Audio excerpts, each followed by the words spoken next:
want you to hit me as hard as you can. The Terminal List is the type of story that we have seen many times before. Revenge is an easy concept to adapt for the screen, and seeing characters exacted has made for some of the best heroes and anti-heroes of all time. From Jason Bourne to the Taken movies, vengeance always makes for solid entertainment. With Chris Pratt in the lead and acclaimed director Antoine Fuqua helming the first episode, The Terminal List has all the makings of the next great action series. The only problem is that it is woefully dull and never musters enough out of some interesting plot elements to justify its existence. As much as I wanted to love this show, The Terminal List is surprisingly bland despite some brutal on-screen violence and a solid performance from Pratt. Based on the 2018 bestseller by Jack Carr, The Terminal List adapts the first in a 5-book series. Told over 8 episodes, this series benefits from having Carr's real-life experience as a Navy SEAL inform the realism of the story. While it crosses into storytelling elements that could only exist in fiction, The Terminal List has an air of reality few military-themed stories are able to execute. From the opening operation that kicks off the story to the PTSD elements that influence the characters when they get home, this series invokes a gritty feel that echoes films like Zero Dark 30, Lone Survivor, and American Sniper. It is the more over-the-top elements of the conspiracy-laden plot that show some of the weaker elements of the story. Once the tale crosses into a Bourne-esque labyrinth of shell companies, nefarious CEOs, and two-faced politicians, The Terminal List begins to lose momentum. Watching the trailer for the series, one would think that The Terminal List is an action-packed thrill ride of a show. While the action seen in that glimpse does happen throughout the show, it's spread out across the season in sporadic bursts. The first episode of the series opens with Operation Odin Sword, which goes poorly and results in the death of 12 Navy SEALs.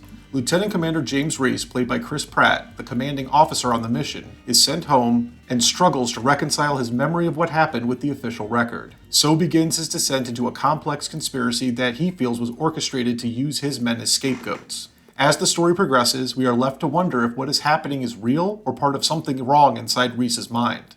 Enlisting his friend Ben Edwards, played by Taylor Kitsch, and reporter Katie Baranek, played by Constance Wu, Reese begins a campaign of violent and systematic retribution to uncover the perpetrators behind the deaths of his colleagues. As I watched the first episode of The Terminal List, I immediately noticed that Antoine Fuqua brought 2 things to set the tone and style for this story. First, the action is filmed in a visceral and brutal way that makes every punch, every stab, and every bullet hit hard. The blood flows freely on screen and you can almost feel it. That's where the second Fuqua trademark comes in. This show is dark. Tonally, yes, the plot is very bleak and very dark, but visually, it's hard to make out a lot of what is happening on screen. Much of the first episode is shrouded in shadows and nightfall, and limited lighting makes what is happening on the screen virtually impossible to fully appreciate. A well-choreographed fight sequence midway through the premiere episode is slightly better than the opening, but suffers from limited visibility. Later episodes feel about the same as other directors, including Sylvain White, MJ Bassett, Tucker Gates, Ellen Kurris, and Frederick E. Otoye, emulate Fuqua's lead. Created by David DiGilio, whose prior credits include the Paul Walker family movie 8 Below and the short-lived series Traveler, The Terminal List starts to set up some interesting plot elements that either fizzle out quickly or serve as red herrings for the big twist that comes in the season finale, which sets up the subsequent novels as follow-up seasons should audiences warm to this tale.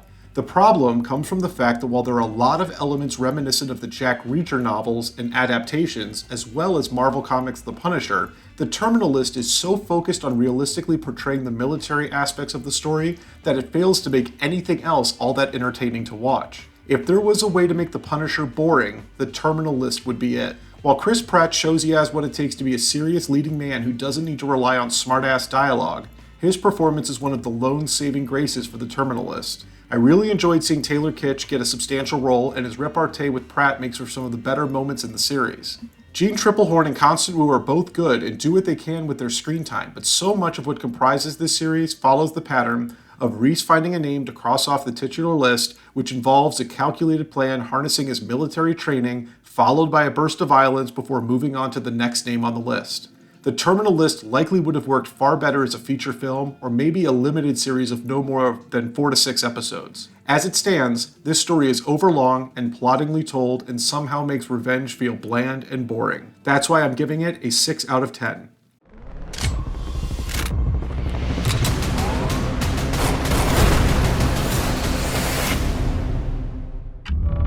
Investigations are still ongoing into the failures of Operation Odin Sword. Failed missions resulted in the death of 12 Navy SEALs.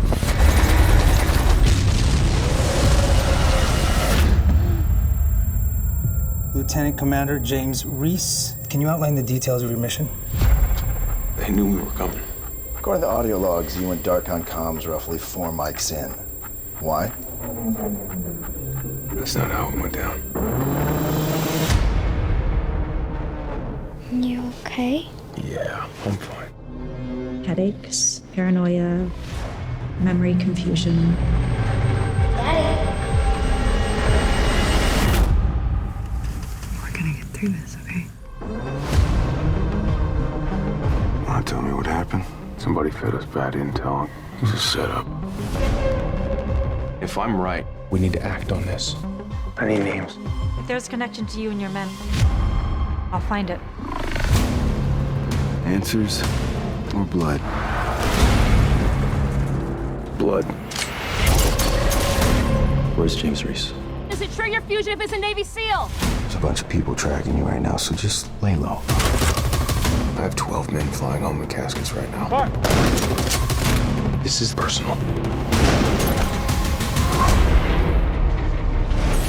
Oh, you wanted in on the fray. Now, you're in the battlefield.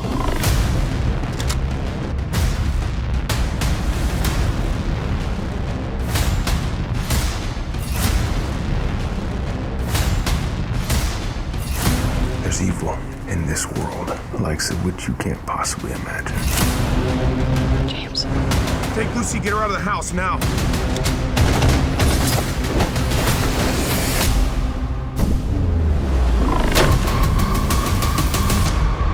I'm not gonna tell you again. Stay off my list.